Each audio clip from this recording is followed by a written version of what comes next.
This is Eyewitness News 4. The Lobos made a graceful exit to the Mountain West Conference last week. You might call them the comeback team after winning 75-69 to Air Force for the first matchup, but lost to San Diego State 72-69. They ended their time at the tournament 14-2 and overall during their season 29-4. Lobo women lost to Utah 51-49. Eyewitness News 4 will be continuing our college basketball coverage as the Lobos and Aggies head to the NCAA tournament in California. We have new details in a man who was accused of impersonating an officer. Orlando Jaramillo was arrested last week after he pulled over an undercover officer. We now know that Jaramillo may have been up to illegal activity while wearing a badge.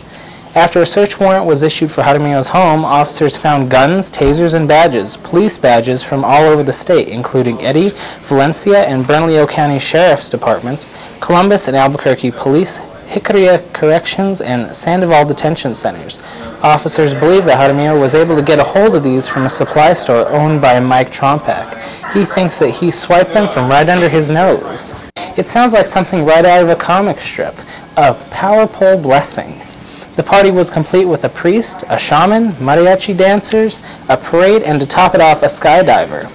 Bob Hubbard and his wife Jerry organized this because they say it took quite some time to get the power pole in, which means now they can begin construction on their new home. Amen. It's a great time, and we think it's a historical first. We've checked the internet, we've checked records. We have never found a blessing of the power pole.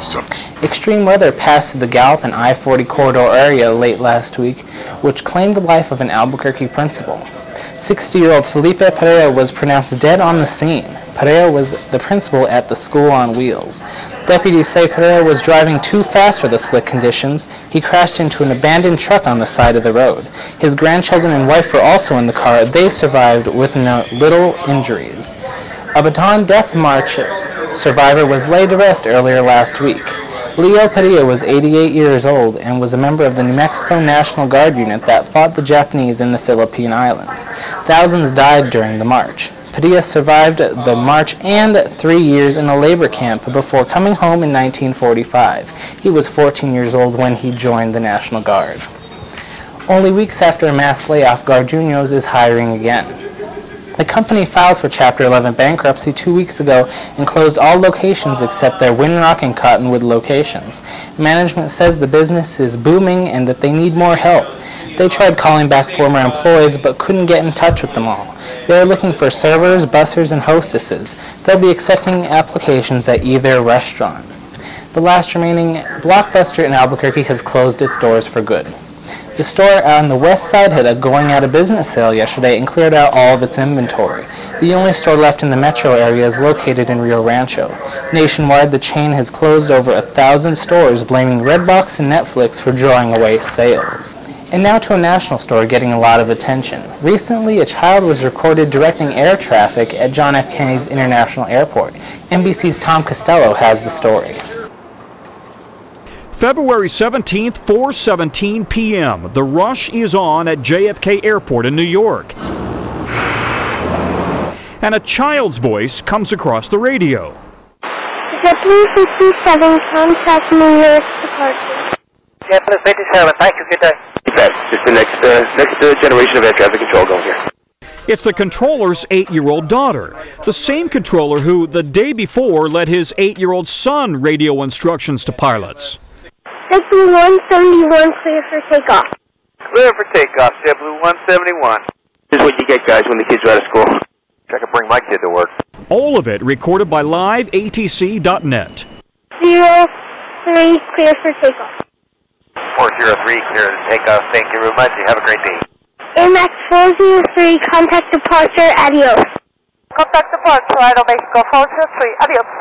Contact departure, adios, amigos. It sounds fun and harmless, but this Take Your Child to Work Day is no laughing matter to the FAA. This, in my opinion, is just a lack of common sense and a total disregard for the safety of the people on the airplane. JFK handles 1,100 flights each day, 48 million passengers each year. At JFK, mixed feelings about what happened from a passenger. I'm a parent and I think that's really irresponsible. Seriously, he could have caused a lot of trouble.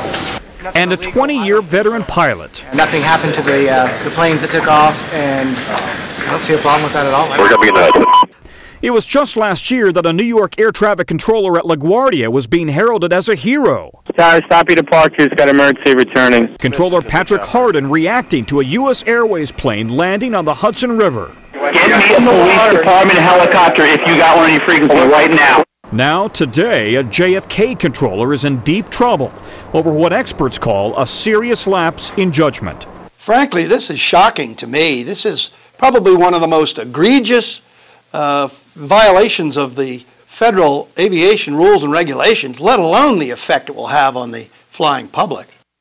The union that represents air traffic controllers at JFK is still investigating and says that, quote, this incident was totally unprofessional.